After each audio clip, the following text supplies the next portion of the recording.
So I want to do a very brief walk around video about the Opel Mokka-e, which is not a General Motors product because General Motors sold Opel to Stelantis, which is the group that owns Citroen, Peugeot, and now Opel and Vauxhall as well.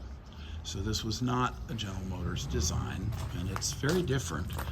I own a Chevrolet Bolt total EV in the United States, and I'm here in France, and we rented this car, my brother and I, because we did not want to buy gasoline in Europe. It's just insane. $9 a gallon for gasoline. Generally the car has performed well. I think my biggest complaints are that the step down floor and the seating area is very cozy for a smaller person, but for me, with some issues in terms of mobility and getting in and out of it is, it's not impossible, it's not even difficult, but it's not as convenient as the Chevrolet Bolt, which has a flat floor and a larger door opening and the seats sit higher. That's just a preference of someone who's my age. Definitely a senior citizen as opposed to someone who might be younger. The car is certainly roomy enough.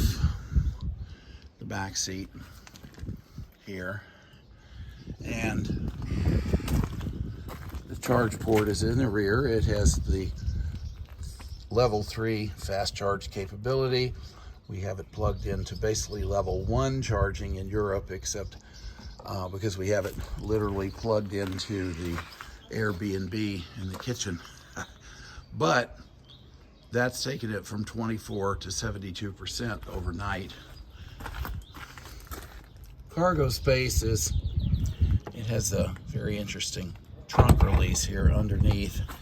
Cargo space is certainly adequate. Has all the usual European charging cables for level 2 charging as well. The car is comfortable. It's certainly quiet.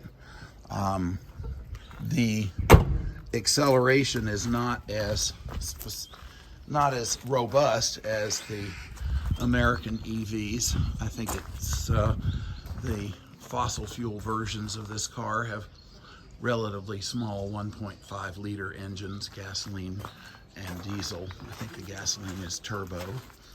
So it's not really the performance car that an American EV is, or some of the other EVs that are available. But it's certainly been satisfactory for driving from Paris out to Normandy. We didn't have a lot of trouble finding charging stations. The biggest issue was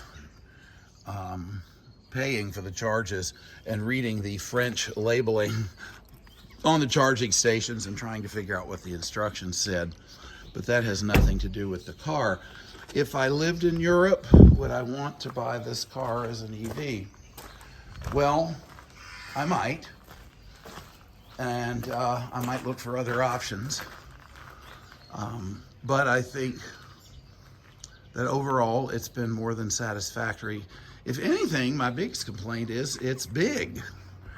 Even by my standards, living in Los Angeles, one of the things I enjoy about the Chevy Bolt is it's a smaller footprint, easier to park. In Los Angeles, this car is a large mid-sized car in Europe, probably even bordering on a larger car. And again, that's just a matter of personal choice. I'm not a fan of the large, sort of overwhelming hood. My Bolt hood tapers down, so forward visibility is preferable. But, and I don't know if the Bolt is available in Europe as a Chevrolet, because I do know that GM kept that part of when they sold Opel, they kept basically the Bolt, and they may be selling it as a Chevrolet in Europe now. I don't know. I just don't know what's going on with that. But again, the car has been comfortable, serviceable. We've enjoyed driving it. It's gotten us everywhere we need to go. The economy has been stunning, actually. The economy has been very good. And we were able to drive from Paris out to Normandy for about 25 euros worth of charging.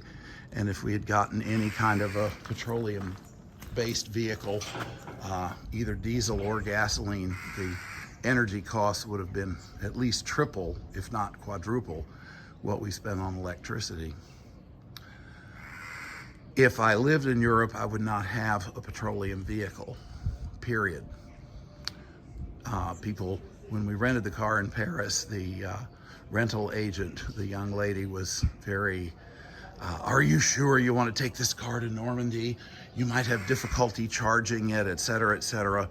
Like most petroleum-based vehicles or vehicle owners, she was concerned, well, how are you going to get around and where are you going to charge it? And of course, they don't realize the preferred place to charge it is at home.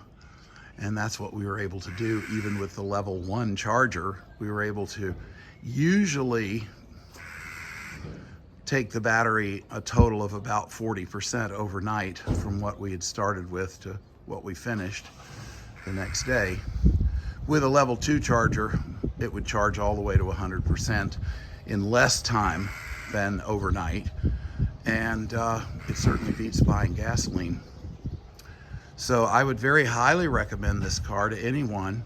If you're concerned about charging infrastructure, you should check out PlugShare, plugshare.com, or the PlugShare app for your mobile phone. And I think you'll discover that you can go just about anywhere you want to go. You just have to plan your trip a little bit to accommodate the chargers and the need to charge. So overall, this is a good car. I don't know what pricing it's going to be offered at here in Europe, and I doubt if it will ever come to the United States, because so far French-based cars are not sold in the United States.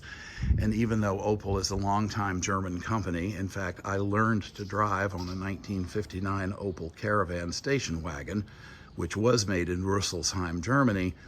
I don't know where these are made, but I do know that Opel is no longer owned by General Motors. So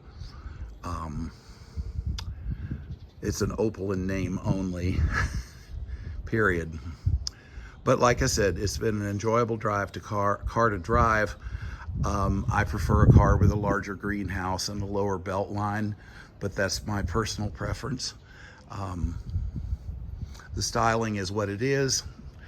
And if I lived in Europe and wanted this type of a car, I would certainly consider buying one of these. It's been a very good car for us while we have been here for almost a week in Normandy for the D-Day commemorative activities. Thank you. This is a very short video to show how the charging status is displayed on the dashboard. So this shows the amount of electricity going in, the presumed total time to charge the car. We're now at 72%. When I plugged it in last night at approximately 9 p.m., it only had 22% battery.